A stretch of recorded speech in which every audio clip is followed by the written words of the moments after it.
తెలుగువారి పెళ్ళి ఇలవైకుంఠమే మళ్ళీ సంప్రదాయమే సౌందర్యంగా సాగుతున్న పెళ్ళి ఇది తెలుగువారి పెళ్ళి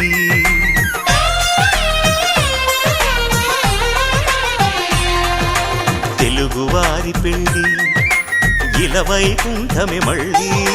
సంప్రదాయమే సౌందర్యంగా సాగుతున్న పెళ్ళి